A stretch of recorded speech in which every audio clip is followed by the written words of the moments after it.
really great to be here with Andy, Shruti, and Christopher. A really exciting topic. We've got a lot to cover today. What we're going to do in the beginning is do a quick intro from each person so we get a little bit on understanding of their background and their role in their organization. What we're going to do going forward is really look at different aspects of gathering and utilizing data for compliance. So we're going to look from a societal context. We're going to look at organizational considerations and the application. We're going to look at the technology needed to be able to do this, both what happens today and then what a good future state looks like. And then we also want to talk on, as we always do at Ethisphere, we want to talk about the culture. What's the culture needed to be able to enable data utilization effectively? What about transparency? What about third-party risk? And then finally, how do you build that culture where people trust the data that they get? So there's a lot to cover, real excited. So let me start with Andy. Quick intro from you. Great, thanks, Craig. My name is Andy Miller. I'm the Chief Analytics Officer here at Lextegrity. Lextegrity is a software company whose mission is really about being data-driven, intuitive, and integrated. We work with compliance, legal, and investigations departments to improve their entire risk management practice. For me specifically, and through our innovative risk-driven software, I specifically work with data to help organizations mitigate risk across their enterprise, specifically developing advanced analytics to expose fraud, bribery, corruption, conflicts of interest, and sanctions, within their own data. So great, maybe I'll thanks pass. a lot. There you go. Let me go over to Shruti next. Let's hear about your background. Thank you, Craig, and really thank you to Ethisphere and all of you for inviting me to speak here today. So by training, I'm a forensic accountant, and I've spent like a considerable part of my career investigating financial statement fraud and alleged cases of FCPA violations. Right now, obviously, I'm the president and CEO of Coalition for Integrity, which is a non-profit organization which works to reduce corruption and increase integrity and transparency in both the public and private sector. So as we work on reducing corruption, we understand the role that the private sector plays, right, in terms of reducing corruption. So we really value the work done by compliance officers and by companies in really bringing integrity and transparency and reducing corruption all around the world. And we want to support companies. So we come out with best practices and guidance reports for companies where we think they need help. Beginning of the year, we issued a report on the use of machine learning for anti-corruption risks and compliance. And I think that explains why I'm here on the panel today. Fantastic. And now we'll go to Christopher. Thanks, Craig, and thanks to my co-panelists. So I'm Chris Nelson. I'm an assistant general counsel at Microsoft. I focus on compliance analytics for the company. I sit in the legal department. I am a lawyer. I came to compliance analytics from the competition law team after having seen the power of data in that practice area. And really demonstrated the potential for the legal department and even broader for compliance professionals all around the company of integrating data into their day-to-day practices, whether it's reactive risk management, control functions, or emergent risk predictive work. I also work on and sort of co-lead technical solution work for the anti-corruption technology and solutions program for Microsoft, which really focuses on helping governments bring data and technology together in ways that will let us, fight and bend that curve of corruption, public sector corruption globally over the next decade. Well, we've got the perfect group to be able to dig into the topics that we're going to go into. So the first thing we're going to talk about is looking at really some of the drivers behind this, but also I talk to a lot of companies, and both in my role at Ethisphere and in my role at the Digital Supply Chain Institute, where we're helping companies transform their supply chain to a digital supply chain. And a lot of people feel overwhelmed with the amount of data that they have, and they end up spending a lot of time cleaning it and collecting it instead of analyzing it and using it to solve specific problems. So what I'd like to do now is have each of you share a little bit about your ideas on and recommendations on how do companies start this data journey, but beyond just like collecting it, how do they actually use it to solve problems? So this time I'm going to start with Shruti. So thank you, Craig. I see that you reserved the tough questions for me. I'll try to answer them as clearly as I can. So let me start with a caveat. As you know, machine learning or data analytics is not a panacea for all aspects of your compliance program. You obviously need other aspects, right? Good tone at the top, tone at the middle, policies, procedures, investigative protocols, remediation protocols, really training, all of those other good things you absolutely need. Data analytics, and I would say by extension, machine learning makes sense when you have to review large data sets and you need to analyze your risks in a more timely manner than whatever your human review or Excel spreadsheet type review would allow you to do. So the best place to begin is, I think, trying to articulate a business case for using some kind of data analytics or really any machine learning solution. What is your business case? And that really truly depends on a frank evaluation of your own unique risk profile and really the costs and benefits of acquiring any solution. And one thing I think you have to understand while analyzing the business case is your system already accessing the relevant data from within your organization or perhaps even outside your organization and generating outputs which your compliance team can then use to really analyze which are high-risk transactions or high-risk relationships and monitor them. So that's really what I would say you have to think about when you're looking at the business case for it. And so that would be a good place to start.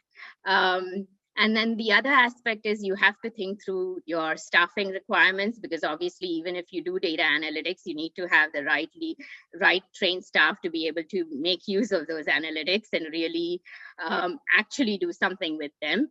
And you also have to consider the cost of whatever solution you want to acquire, right? Because it comes with a cost. But assuming that you have thought through these things and you absolutely have a business case, then the best place to start would be to articulate the problem. So understand what prediction task you want your algorithm to perform. What is the problem that you're trying to solve, right? Is it third-party risk? Are you trying to risk screen third parties? Are you trying to use analytics to figure out which transactions to test?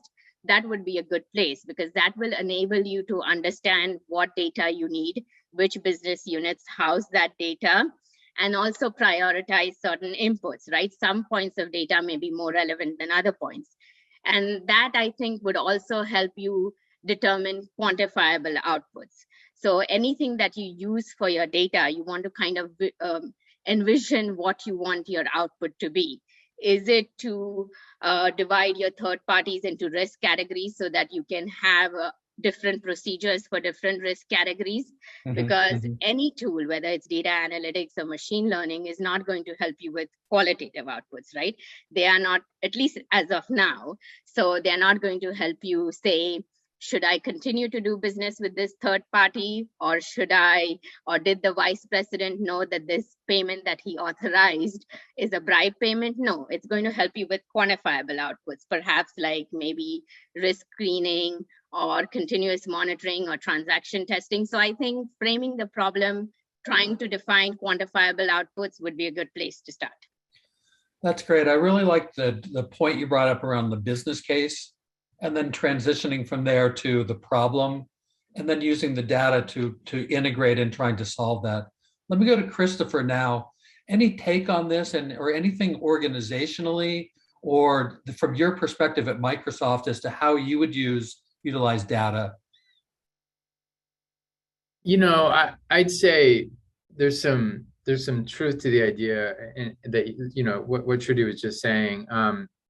Particularly about tone and culture. And I'd say one of the most important cultural factors that I can point to on our side is, you know, curiosity, you know, and combined with sort of humility, because data is oftentimes going to be inscrutable. And I think the number one people give up, or particularly early, is when they get results from data that don't make any sense to them. Right? That just look funny, don't comply or don't comport to the world that they know. So being able to understand, to sort of have that frustration tolerance, right? Have that culture where you can really take the time to get it right, fail fast, learn, grow from it. Those are critical factors, I'd say, early on in data programs, because you're almost, like I said, you're almost always going to get results that don't make sense, which means you either have to go out and validate that your initial assumption was wrong, right, which is hard to do, or you've got to go and do that hard work of finding the source of the anomaly. And, all of that's easier when you've started small and you're focused on an area you're expert in, and you have good support from your management chain on this to get it right. And if someone's asking you to solve a problem you don't understand, I just say, be wary. Make sure you have that fundamental understanding before you embark. I mean, you brought up so many points that I think are fascinating and that we'll come back to around the culture, around, do people trust the data that they get? And if they don't, what do they do to figure out if it can be trusted? Andy, kind of in the same topic, what do you see? You're working with a lot of companies around their transformation. What do you see? Well, first I want to say, I think you guys had excellent answers here, covering a gamut of things. I think when we look at different organizations that are looking to answer that question, when they're at that point, they know they need to do something, whether it's because they listen to the DOJ or they have an issue internally. And they're at this point where they've got to figure out how to get it done. And every organization is a little different. It depends on, how well organized is your group or your IT group. What are your resources like? And I think that's probably one of the first things that people come to tackle. Now, I'm going to be a little biased in this because I am the one here from a software company. Well, Chris is from a software company as well, but from a different perspective. But oftentimes we're seeing our customers or prospects look at the build versus buy, and I can tell you that they're both. It all depends on where you are at your company, and they both have certain valid perspectives. I think for me and my history and what I've seen is it actually takes a significant amount of effort to build and to get it right. But it's really that iterative approach over time. You will get it right, but you'll probably iterate several times. And that brings me to the point of the 80-20 rule. Because when I was in-house doing this in internal audit, we were spending 80% of our time cleaning, organizing, frankly, dealing with IT to get the right data, to get the understanding of the data that we need and to get it accurate. And I would say if I even said 20% analyzing it, I'd be lying. We were spending much less time analyzing that. And I want to see that equation flipped for risk professionals. I want to see compliance, legal, internal audit spending 80% of their time, using their knowledge of the business, their knowledge of process controls and risk, and then merge the data with that to get somewhere farther, to prevent that future impact. So I think for me, it's about how do you get to that perspective of being able to analyze the data from a risk perspective 80% of the time fastest. I think you brought up a really good point there around the 80-20. And I was on the phone with the CIO at a Fortune 500 the other day, and he just reiterated the same thing around supply chain transformation. Is they spend 80 to 90% of their time collecting and cleaning data, and very little of their time is spent actually doing the analysis and making the predictive. Where they want to go is predictive analytics, which I think is probably something that we're looking for in compliance also. So what I want to do now is, can we hear about data-driven decision-making as part of this transformation? And we hear about this all the time. Companies want to go to data-driven decision-making. And part of that's culture. And what I see in companies is that the people, when they get that fancy dashboard and they're looking at that dashboard, and Chris already mentioned this before, they don't always trust what they see there. They say, well, where did this actually come from? How do I know I can trust this? Can I actually make a decision based on this? And so at Microsoft, Chris, how does Microsoft use its culture and tone at the top to help build trust in the data that you're giving to the employees that are making decisions? Great question, Craig. I'd say, it's critical to have that culture for us as a large org, particularly to have that culture and tone at the top. But it's just one part of the culture puzzle, as I said. I think so. I think if you need it, it's necessary, right? But it's not sufficient, right? If that's a starting place. But what you need to do then is do that sort of hard work of looking at where the data silos are. Data access is a very real and sometimes very expensive challenge. Privacy is a huge factor, which also has cultural implications for a company, right? Whether it's employee privacy or the privacy of your customers or supply chain.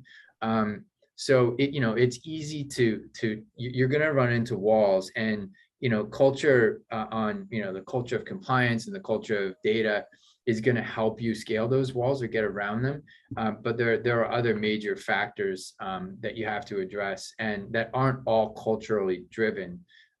So I just say, taking a balanced approach to it, like using culture where you can, but understanding that sometimes cultural forces actually work against you, particularly when it comes to, privacy, data stewardship, data governance, things like that. Those are real and important factors. Just the other day, I was on a call with a data stewardship team at Microsoft. I had, a really compelling reason that I was, interested in getting access to some data that this team had. We had a great discussion. Like, it was amazing. We weighed the pros and cons. We listened to each other. I did not walk away with a key to that data, right? Even though we've got fantastic culture, and I could point to the culture all day long, but that wasn't gonna, in this case, open the doors I needed. It's just gonna take further conversations, further thinking, and really a careful balancing of the different forces that are at play when you're talking about data access. Yeah, you brought up a couple really interesting points there. Let me go to Andy next on thinking about this data-driven decision-making related to compliance. Mm-hmm. Where do you see the technology coming in to help, and possibly to help break down some of those walls that Chris mentioned? Yeah. Oh, no. I think it's about minimizing the friction between the different organizations. I think culture is a huge impact.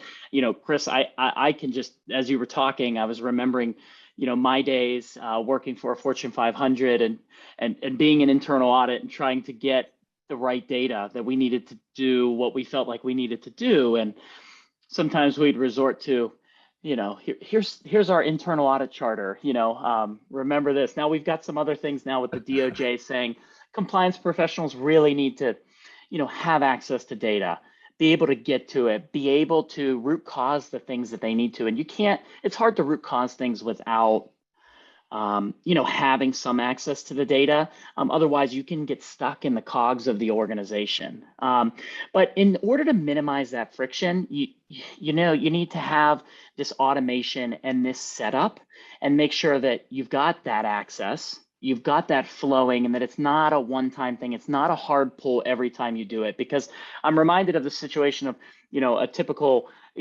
compliance person getting a call from a hotline.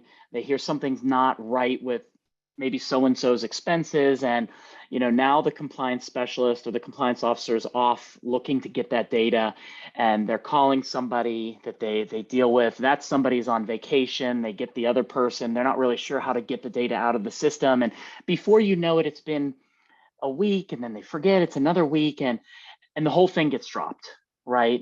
It's just something that when you have that type of friction, it can really impact the flow of what you might want to be doing from an investigative standpoint, or minimizing the risk of the organization. So I think setting up the automation of the data, if that's a goal in mind, you can do yourself huge favors down the road of not having to tackle that manual pull every time, dealing with different people, different things.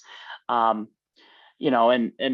I can't say that enough. And that's one of the things that, our company has tried to solve, is we try to go into companies and we say, look, we know how to get to your data safe, secure, and set up. And then you really, once we're past that initial stage, you don't have to worry about that going forward.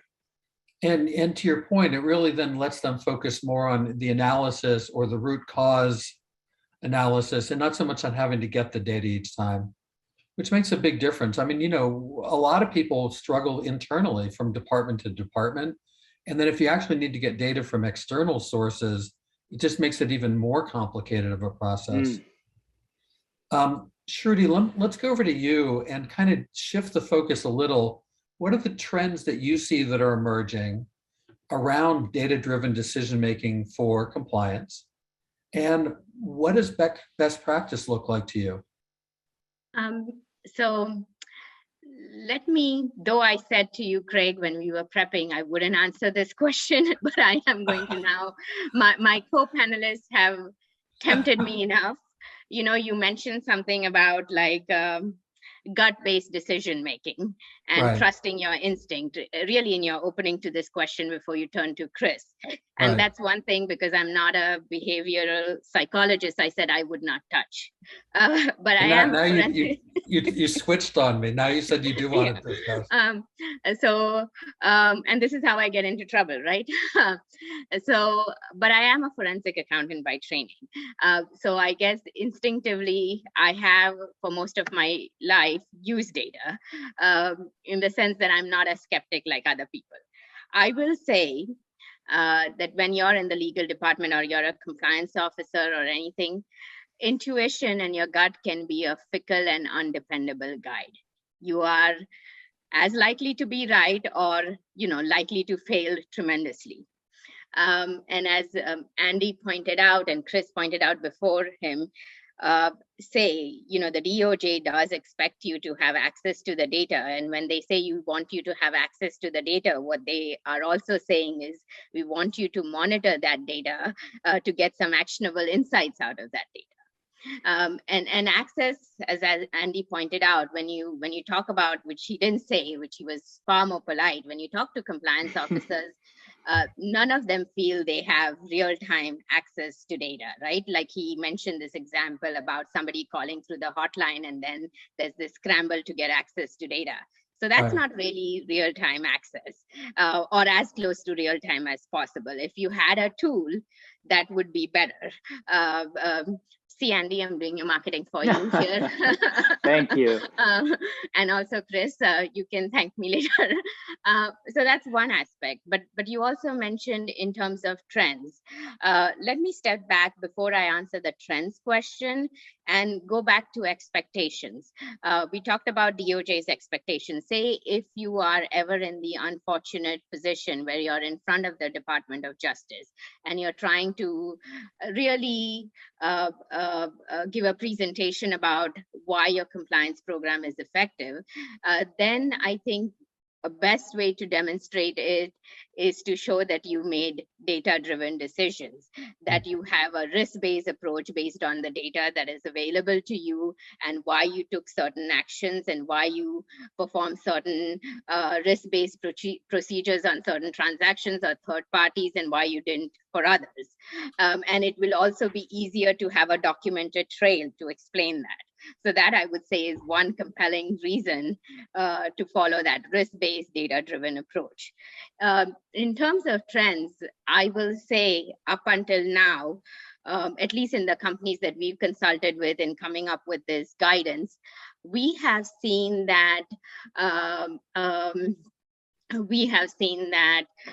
companies have used data analytics or machine learning for a couple of things. One is perhaps to put third parties into various risk categories so that they can decide what procedures to perform on their third parties or business partners. The other one is to which transactions to select for testing, right? So even that is on a risk-based approach using data analytics. What we do think the future may hold is companies using data or data analytics for what I would call more real-time monitoring or as close to real-time as possible, perhaps to stop the payment of funds or stop a transaction which they think is ultimately going to be too risky. So really that preemptive sort of, I use that term very loosely, in that way, or also for continuous monitoring or evaluation of new risks as they come about. I would say that would be where I see this place going. I already see a comment that, data and gut instincts are not exclusive. Right. I don't disagree with that. I don't disagree with whoever posted that comment. Their name flashed in front of my eyes. I don't disagree, but I do think that when you have a large and complex organization, you have unprecedented challenges in front of you, and really volumes of different systems and different types of data, then you have to be able to make decisions with reason. Yeah. So And if I could, yeah, Andy, please go ahead. I was just going to add to that, because Shruti, I think that was great. I think, one of my, most critical, ideas going forward is that really the human here is the most powerful piece of this equation. They are the person that understands what's going on in the macro world. They understand what's going on in their industry. They understand what's going on in their company, and they know their policies, procedures, controls, and risks. They have to piece it all together, and we have to bring technology and software and data to help you solve it. And I think that's where gut comes in, because I think the gut is that instantiation, or that collective knowing along with actual data. And I don't think gut is synonymous with like guessing. I think gut is more of what kind of knowledge do I have internally that maybe I can't, detail out methodically, but I can utilize to make a good decision based on data. And I really think that's where compliance audit investigations needs to go. They need to get to a place where if they want to have effective monitoring, for example, they need data that's augmented with risk that can be put in front of professionals, because those are the people that can make that decision, stop something from happening that blows up down the road or is never seen. I think that's my biggest fear, is that a lot of these things that maybe get uncovered is, yes, there was wrongdoing, but like nobody really knew. It just kind of flew under the radar. So I think that's where, monitoring can really, help come in and help put that last control, even though it sounds reactive, but it can also be proactive. So we've got an interesting question coming in. I'm going to go over to Chris on this, but before we do, just to wrap up, yeah, we very much believe that data-driven decision-making is not instead of using human intelligence or judgment, that the two need to go hand in hand. So from Ethisphere standpoint, I just want to be clear, we're not thinking it's one or the other. Chris, I don't know if you can see the chat coming in. What are some specific examples of analytics that come to mind, or that you're using, maybe related to travel and entertainment, gift giving, something like that would be an example that this person is asked about? Oh, it's a great question. T&E is a rich opportunity space for data analytics. One of my favorite examples, actually, of a real analytic isn't one that is Microsoft originated. It's one that's in Brazil. There's a community of corruption monitoring civil society folks down there that built a bot, Twitter bot, backed by some automated machine learning tools to get access to Brazilian politician T&E records, right? So the Brazilian politicians have the ability, of course, like many, to recover money spent on lunches and whatnot, right, for business purposes.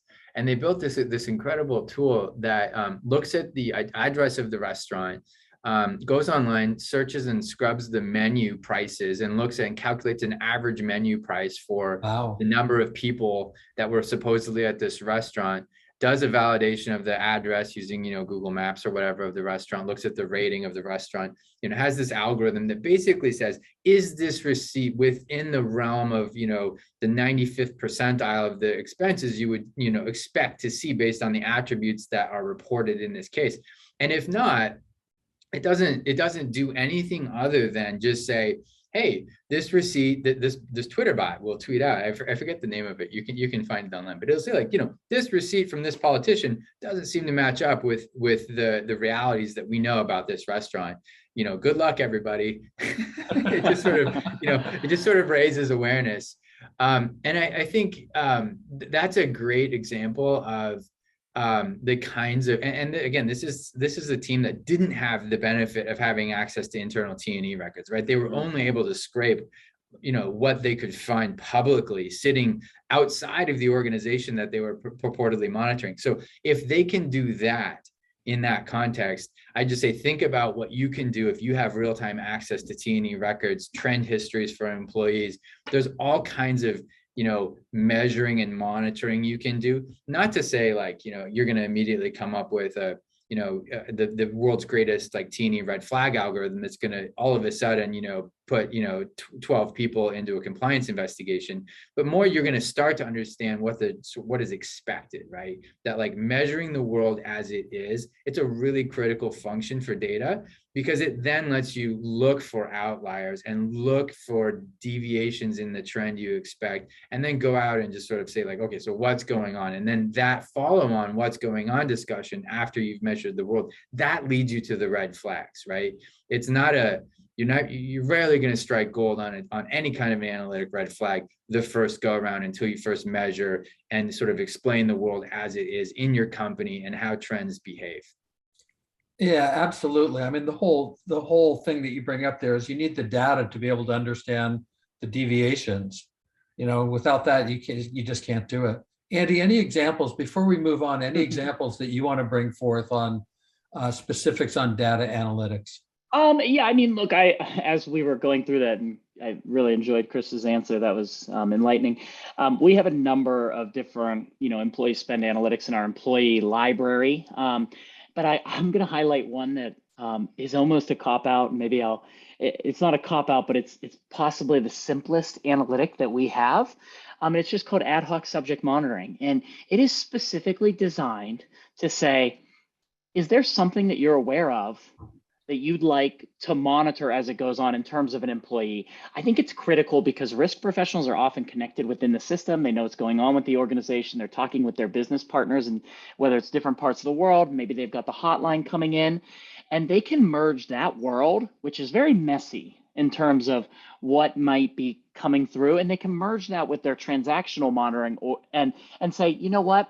This is one we're going to add some risk to. This employee might have come up in some substantiated hotline call, and we're going to add some risk for the next 3 months on their particular transactions and keep an eye on that. And I think that's just incredibly powerful of doing simple things to keep an eye on what's going on in the organization based on what else is coming through your different portals of information. I mean, I could go through a number of other things. Like, I'm always very intensely interested in cash, especially with T&E spend, cash reimbursement ratio, looking at employees, because what you'll find is employees there are certain employees that do like to push the limits and scheme.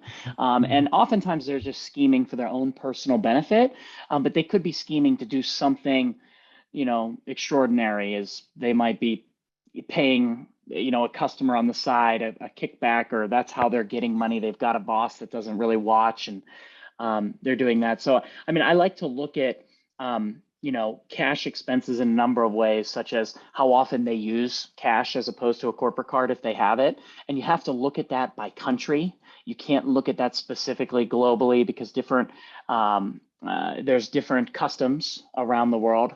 Additionally, I also like to look at employees that like to push the limit on where that threshold is for providing a receipt. So often companies will say $50. Anything below $50, don't provide a receipt. Well, you know what? Just take that, $45 to $49.99, and look at the employees that have a high number of occurrences of that, and then start adding risk to their transactions. And that's kind of how you build up risk around transactions holistically. So, I could talk all day about this. We could have another webinar. I don't want to monopolize here. Okay, yeah, let's move on to the next part of this. In the meantime, anybody in the audience, if you do have questions, either use the Q&A or these other questions have been coming in on the chat. So feel free to send in ideas that you have. So we've been talking a lot about risk and integrating risk data, and we all agree that things should be done in a risk-based way. So under the compliance umbrella, there's a lot of different types of risks. We talked a little bit about travel and entertainment. There's corruption risk. With the whole trend toward ESG, there's a whole new range of risk that our companies are facing with. Then you add in the whole idea of third-party risk, and all of this, it creates huge amounts of data. So I'm going to start over here with Chris this time and say, how do you go about integrating all this data that you've got internally? It could be public data, it could be data from suppliers or customers. How do you start to integrate that into something that's actionable? I mean, if you want to get, there's a technical aspect to this question. I could talk about the importance of the cloud and the rise of scalable computing power to actually, making sense of large data sets. None of this was possible, at least without, extraordinary efforts, and which were rare, right, 15 years ago. So there's that aspect to it, but there's also just the fire hose sort of angle here. Like you're just faced with inordinate amounts of data and increasing demands, right, to make use of that data to satisfy investor or shareholder concerns. I mean, you've seen on the ESG front, if you listen to the last Microsoft shareholder meeting, you see the importance that shareholders are placing on, and capital markets are placing on companies' ESG seriousness, which is itself a data sort of question. Like you're not going to be able to estimate your emission trends or talk about carbon neutrality without really good data and really good data analysis, right? Both of those things. And then a really good storyteller who understands the problem, the data, and the analysis, and can tie it all together for those capital markets. And then, those companies are going to be the ones that are increasingly rewarded, those ones that are serious about data as it applies to ESG. So, I mean, I think, it's a huge question area. I'd be really interested in Shruti's and Andy's perspectives on it. I go back to, making sure you've got a clear problem statement and not like on the build versus buy front, buying, there's lots of great buy spaces. So I'm not trying, Andy. Yeah, no worries. Tons of really great opportunities for buying, but I tend to think of it more almost as much as sort of renting expertise until you sort of develop the skills that you need to sort of bridge and understand where your data can add value to your compliance or your ESG efforts or whatever. Because like when you just buy, you run the risk of not understanding how it works. And that understanding of how it works is both important to taking it to the next level and customizing it, because as we all know, compliance and corruption is sort of an Anna Karenina problem. Everyone's got like a slightly different set of needs and willingness and motivation. And so you need to be able to like grow your own program on the back of it and make sure you integrate subject matter experts and then have that ability to explain to your audience, what it is you're doing with data and why. Those are, and that didn't maybe directly answer the question, but that's how I think of some of the space in that question. No, it's great. And yeah, let's go to Shruti next on this one. What's your take on all this data coming in, and how do you see people trying to integrate the use of all this data? So Craig, I actually don't have a perfect answer, though I have one, because we talked to a number of companies and all of them do it slightly differently. Even, when you're talking about all these various risks, ESG and everything else, but what you also touched upon, but perhaps did not elaborate, that even with third parties, when you're looking at just third parties, there are risks which are risks other than your anti-corruption risks, right? There are strategic risks, business risks, information security risks. So even with third parties, there are risks which are outside of what you would call your anti-corruption risks. We've seen companies, or at least in the companies that I've talked to, some of them have said, well, it makes no sense for me to do analytics or acquire a solution that only answers one part of my risks, right, and does not consider other risks. You want to have a cohesive approach and really not have different software, different tools to deal with different types of risks. On the other hand, we've seen a lot of companies, and Chris alluded to that too, that perhaps it makes more sense to develop a solution for a discrete problem and make sure it's working properly before you expand it to address a whole host of other risks. So I won't say that I have an absolute answer, but these are some of the ways we've seen companies tackle it. I did want to turn a little bit to, I was looking at some of the questions and people were asking for examples of analytics. And if you pay close attention to what Chris said, he did say that, ultimately it's your company's own unique risk profile that determines your risk. And in which case you have to fine tune whatever analytics, or even if you purchase software, you have to fine tune it. So I can give a range of examples of analytics which you can run, right? Like the base algorithm. But ultimately, you have to fine tune it, and you have and anything that you acquire, any solution or any analytical tool that you run, there is a learning process. It's not like you start using that tool today and today you have perfect results. You might be using it over 5 years and you'll fine tune it, and then you'll find out the machine or whatever tool is also learning from every time you flag a transaction for further monitoring, or say, oh, this wasn't risky at all. The machine or the tool is also learning. So I think it's really difficult. You can give base examples of analytics to run, but it's really difficult to answer that question because it is so unique to a company's risk profile. Andy, back over to you on the data integration and kind of your approach at Lextegrity to this. Yeah, and I really thank you, because I think, Shruti, that was another excellent summarization there. I think it also is tightly connected to what our vision is here. We do, especially with transactional monitoring, Lextegrity as a company, and again, we're not here to sell that, but we're here to talk that, like, we're covering transactional monitoring, we're covering third-party risk management. We cover this, this pre-approval space, having this area to approve certain higher risk activities. And we want to make sure those are integrated and talking to each other, because when we have some high value activity happening in due diligence, we're actually reviewing a third party from all those areas that Shruti was mentioning and Chris was mentioning. We want to make sure that doesn't just end up kind of in the trash can after we're done with it.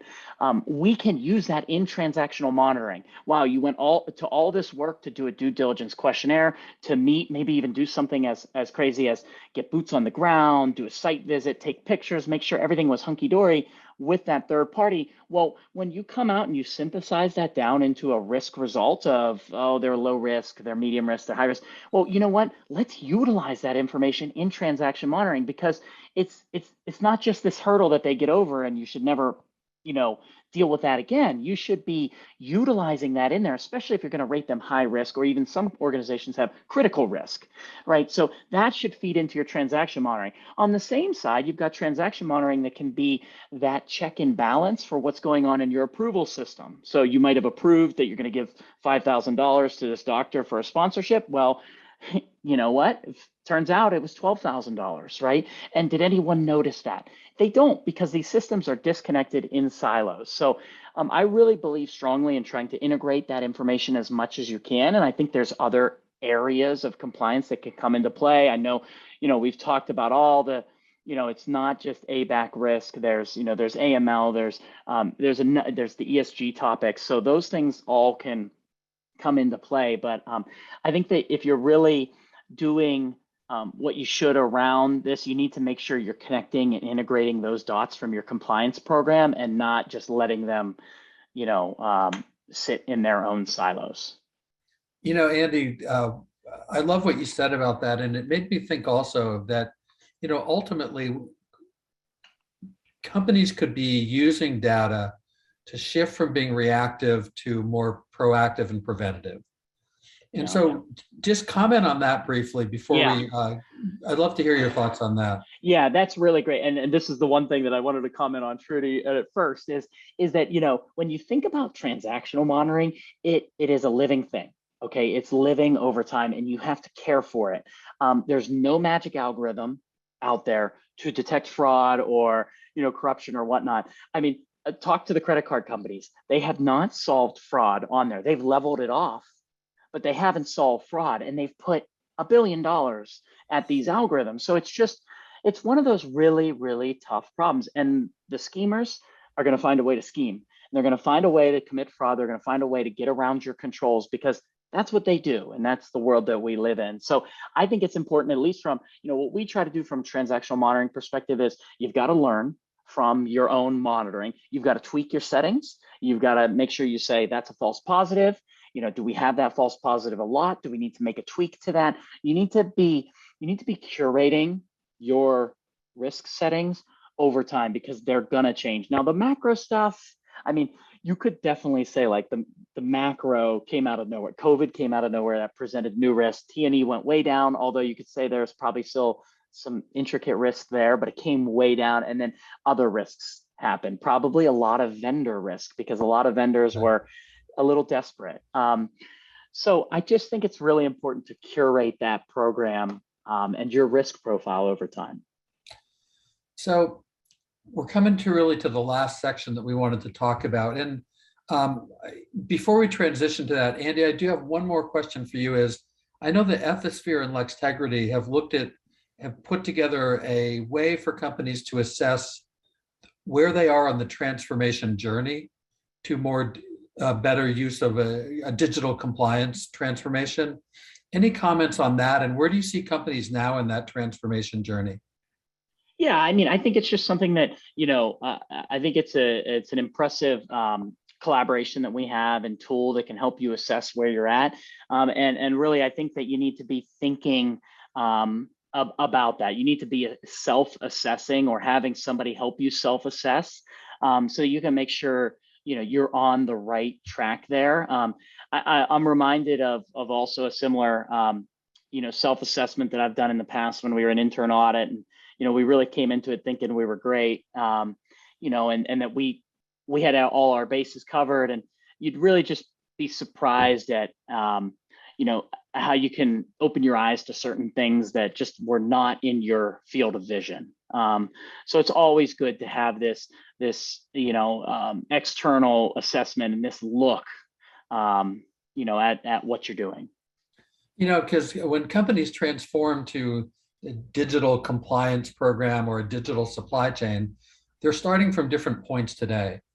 And so I think one of the things that I always look at is if you know where you're starting, it helps you know where to prioritize improvement action. So with that, we're going to come now to what we'll call the lightning round or something like that. And so we've got about 10 minutes left, and I'm going to ask each of you to share the 2 or 3 emerging trends that you think are going to be the big issues in 2022 related to compliance and digital transformation to compliance. And Chris, you get to go first on this one. Thanks, Craig. I'd say I'll pick a couple. I'll start with skills. I think I've seen, I'll just speak to my experience. I've seen at Microsoft, our interview loops, they're getting more technical across all roles. I know computer science and engineering has always been a super hot market, and I'm not talking about that. I'm not talking about lawyers who are expected to have CSE kind of chops. I'm talking about data competency, data fluency, data familiarity. Those kinds of requirements are creeping into lots of other roles at companies like Microsoft, because I think these companies recognize that it is the future of a lot of practices, is at least having that familiarity to go and talk to the professionals or to engage with, Andy's company's, product, and to understand the output from those kinds of, processes, right? So like that's one. Our incoming, employees are, more technical by far than the, I'd say the 10-year moving average. And so really thinking about ways to incorporate data into your practice as a professional, compliance professional particularly, but a legal professional more broadly, that's going to be a really big trend for me. Pick up some books. That's what I'm talking about. I'm not talking about like going back and getting a, CSE degree. I'd say the second one I'd highlight, and I'll just do 2 because my first one was so long. I think governments and enforcers, we're seeing them it's not just words anymore. They're getting more and more serious about how companies are using data in compliance programs. The big 3 questions, when did you know the bad thing? When did you discover it? What were you doing to control it at that time? And what did you learn? And to make sure it doesn't happen again. Those questions, I think, should be forcing everyone to ask, am I doing enough with data? And not just that, but can I prove it, right? Because those are 2 different questions. You can have a great Excel spreadsheet that only one person knows about, right? And that's not enough. So you really need to build programs around your data programs and then set up KPIs and have OKR kind of approaches to it to really get the value of those investments, right? And I think it's going to be more and more critical as companies engage with enforcers to be able to answer those two questions every time. Those are both great things. And the skill piece in particular, with people coming into your company now, these are people that grew up with smartphones, basically, right? I mean, you know, when they were in middle school, there were smartphones around, you know, and that's very, very different, clearly from my generation and also from each of your generations. We didn't grow up with that. So their level of digital literacy is so different. We also see that it impacts the way they communicate in a company. And we actually think in the future that it's going to change the way companies need to think about change management to be able to integrate these new concepts that people come in with. But now I'm going to go over to Shruti with the same question. What are your 2 or 3 emerging trends for 2022? So that's an interesting question. Just yesterday, the United States released its first ever strategy on combating corruption. It came from the White House. I mentioned that because it signifies the whole of government approach to tackling corruption, which has happened for the first time ever in US history. And one of the things, if you read that 38, 39-page strategy, is that they want government agencies to use data to understand fraud schemes, to understand corruption schemes.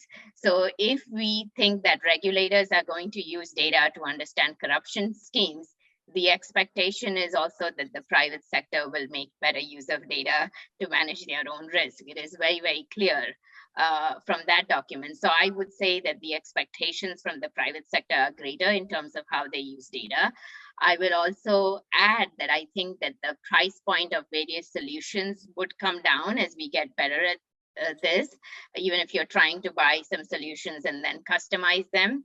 I think there's going to be greater movement by companies towards collective action. We've already seen some of that in terms of the data consortium that has been set up by AB and BEV, in terms of the Integrity's analytics collective, which has been set up by Lextegrity, where a pool of companies is coming together to really to improve their data analytics and to actually get better insights from data. So we will see some more collective things as well in that realm. And I would add to what Chris said that I think that the expectations, both in terms of your internal skills are rising, but the external skills about people who are reviewing your programs are also increasing, and so are their expectations. That's great. You brought up a couple really key points there also. And as much as we all love, one of them, if you think about being able to have that data to be able to report and stay current, I mean, we all love Excel. And so, Chris, don't get me wrong here, but if you have 10,000 third parties, it's hard to be managing that on Excel, no matter how good you are at pivot tables and all that good stuff. Andy, what do you see? What are your 2 or 3 big emerging trends? Yeah, and I think on the back of Shruti and Chris's answers there, I think it's just that data analytics is becoming more mainstream. That expectation has risen. We've seen people get, at a much higher level of, data comprehension and the need for data. I just think that, you literally can't go into an executive meeting as a compliance officer now without data, without understanding your organization from a data perspective. So I just think compliance organizations are so hungry. They've been left behind for so long. We saw SaaS products really target the enterprises in a completely differentiated manner 10 or 15 years ago. And we saw all of these companies rise, like Salesforce and Workday in HR, Salesforce in sales. We've seen all these finance products. We've seen, SAP and Oracle lose really their dominance, over procurement and other things. So we've just seen a huge fracture of that. And, in the past few years, it's been a lot about legal tech. We're seeing it creep really strongly into, the compliance space and internal audit and investigations, and helping those organizations that are hungry to manage risk. So I think data analytics is just, in that general theme, that big cloud, is it. And then, on top of that, I think there's just this increased emphasis on, and it's been building for time, is this increased emphasis on due diligence and validation. So not only, validating your monitoring efforts, but also the due diligence that you're doing on third parties, whether it's your vendors or your customers, if you have a know your customer type of industry. So I think that's going to continue to be critical. Yeah, all great points. So, from our standpoint at Ethisphere, the people that I work with always hear me say this, is you can't improve what you don't measure. And what we find now is that companies are having, increasingly, they realize that they have to start measuring these things in a more sophisticated way, because measuring is what enables you to identify what to prioritize for improvement. And as Chris mentioned, the idea of skill sets and being able to have people that are not the data scientists, but being data fluent and understand how to be able to utilize data to make decisions. All these are key things. And Shruti's point about, having to have that record so that you can call on that record to people. And then Andy, your point about the whole idea of this convergence around, people are digitizing all aspects of their company. Companies are going through digital transformations, and you can't leave the compliance department behind on this. It just doesn't work. You have to be able to keep the compliance department up with the other departments, with finance, with supply chain, with all the other departments that are going through a digital transformation. So with that, we've come to the end of our hour. From my point of view, it's been a great pleasure to hear from all of you, and hopefully the audience felt the same way. So I want to thank all of you, and we'll wrap up right now. Thank you. Bye. Hey, thank you, everyone. Thanks a lot. Bye, everybody.